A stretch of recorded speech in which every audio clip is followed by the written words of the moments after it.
I think I have more than anyone else in the industry warned about the dangers of the technology, right? We just spent 10, 20 minutes talking about, the frightening, the large array of, people who run, trillion-dollar companies criticizing me for talking about the dangers of these technologies, right? I have U.S. government officials, I have people who run $4 trillion companies criticizing me for talking about the dangers of the technology, right? Imputing all these bizarre motives that bear no relationship to anything I've ever said, not supported in anything I've ever done, and yet I'm going to continue to do it.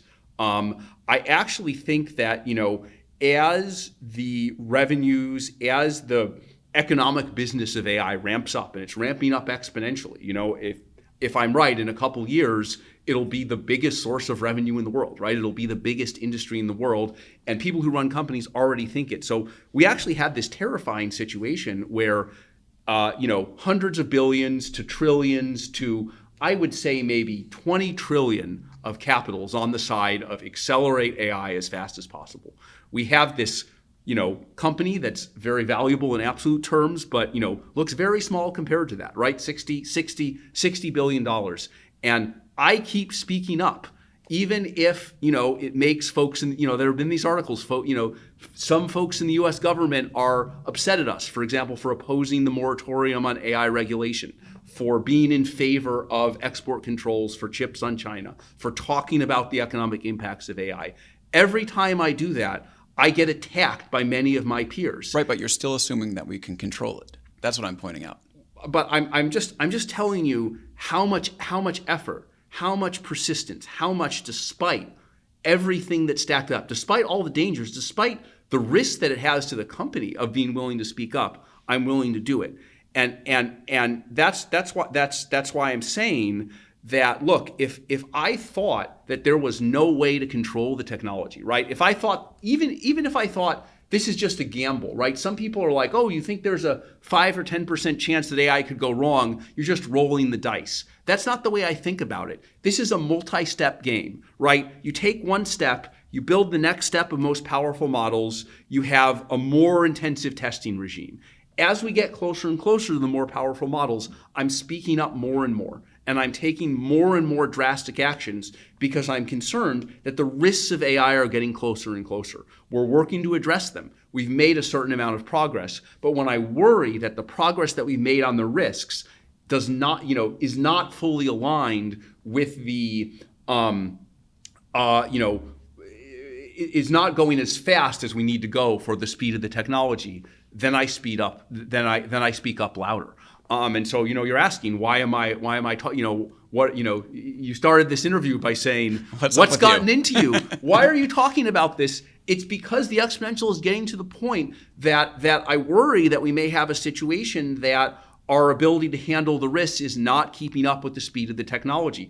And that's how I'm responding to it. If I believe that there was no way to control the technology, which I see absolutely no evidence for that proposition. We've gotten better at controlling models with every model that we release, right? All these things go wrong, but you really have to stress test the models pretty hard. That doesn't mean you can't have emergent bad behavior. And I think, if we got to much more powerful models with only the alignment techniques we have now, then I'd be very concerned. Then I'd be out there saying everyone should stop building these things. Even China should stop building these. I don't think they'd listen to me, which is one reason I think export controls is a better measure. But if we got a few years ahead in models and had only the alignment and steering techniques we had today, then I would definitely be advocating for us to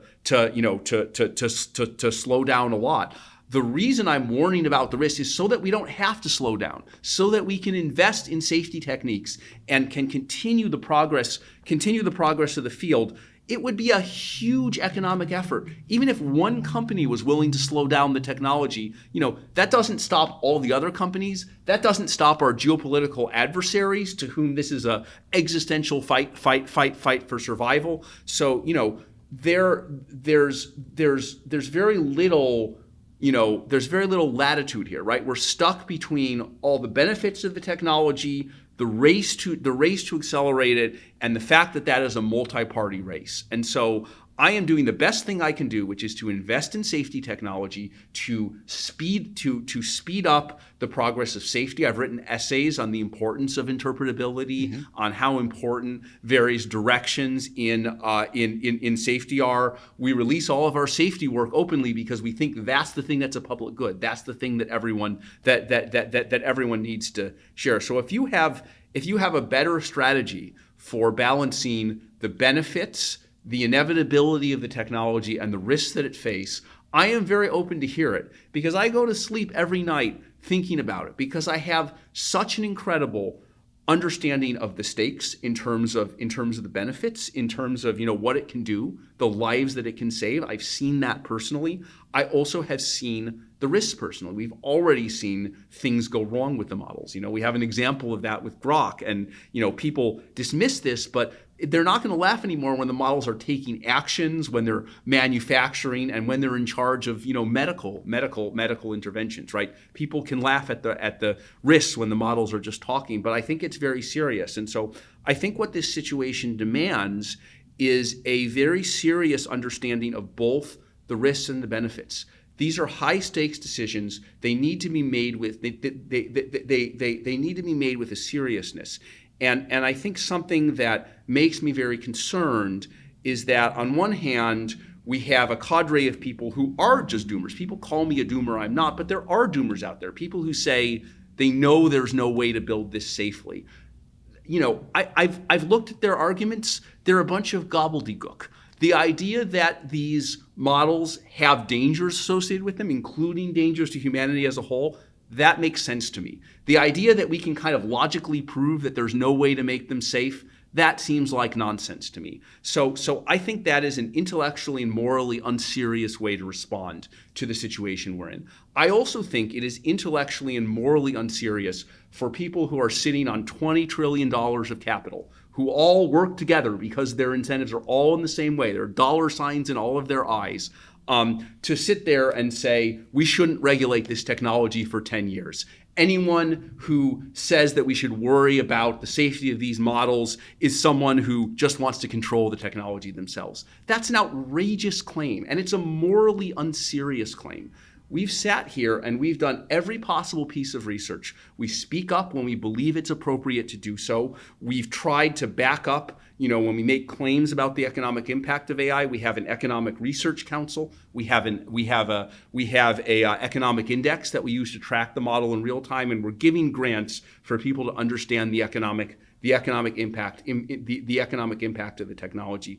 I think for people who are far more financially invested in the success of the technology than I am, to just breezily lob ad hominem attacks, I think that is just as intellectually and morally unserious as the doomer's position.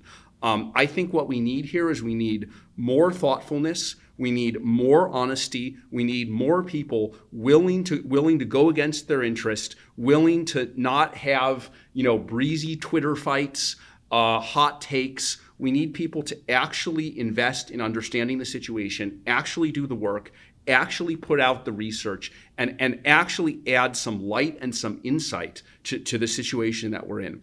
I am trying to do that. I don't think I'm doing that perfectly, as no human can. I'm trying to do it as well as I can. It would be very helpful if there were others who would try to do the same thing.